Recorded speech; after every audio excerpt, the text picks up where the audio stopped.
So the missing and murdered Indigenous women, it's MMIW, but now we're kind of, pushing it to MMIP people because it's not just women. So when you're on some of these big reserves that have thousands and thousands of acres, keep in mind that what we refer to as Indian country is a sovereign nation. And a lot of people think, what exactly does that mean? Well, what it means is that, take for instance my tribe. We're on a reservation. We're 20 minutes from the main city, which would be Escondido. So we border these cities, but we have our own perimeter within the reservation. That is technically not considered part of the United States. That's actually considered a sovereign nation. So it's a country within a country, if you will. So, with that said, we have our own tribal government, we have our own laws. Obviously, we can't do anything too crazy, so they do, correspond with the laws of the land. But we do not have sometimes the resources to have our own police department or even our own fire department. The economic development or the resources that have to be created for a government have to come from the tribe. There's no outside source, and this is something a lot of people don't understand is they see these big casinos come up and they're like, oh, okay, well, these are rich Indians.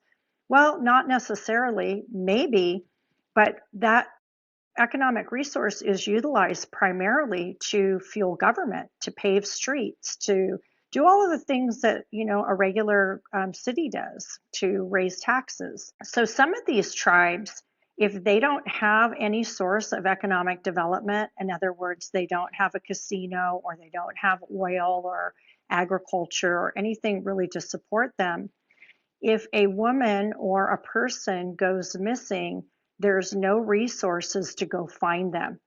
So it could be months upon months before you have the federal government bring out the rangers or whoever might be to come and actually try to find that person.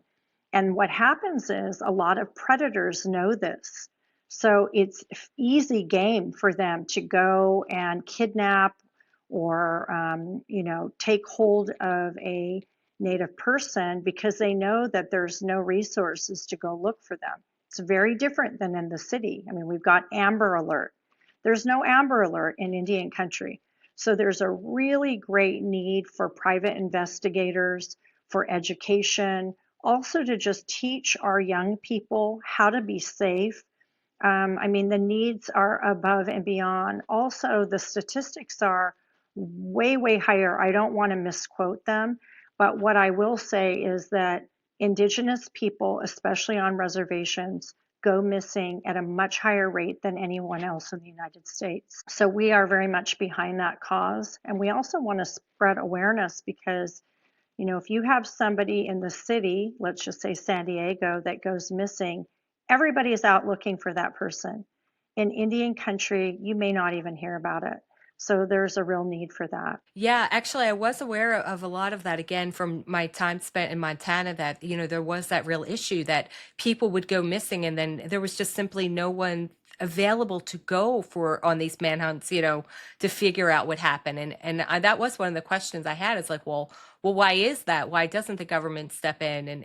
There's just so many different legalities and situations that happen there that when I did read that within your literature, I was like really happy to hear that. I was like, that's so important. And it's not something that's ever reported. You certainly don't hear about it on the local news if somebody goes missing on a reservation. And it is a big problem, as far as making sure the resources are there, because everybody is important. And I think, you laid that out beautifully when you were talking about being this circular tribe. It's like everybody is equally important. And somebody missing on a reservation is just as important as somebody missing just in the city of Oceanside, and we need to give proper amount of press and attention to that as well.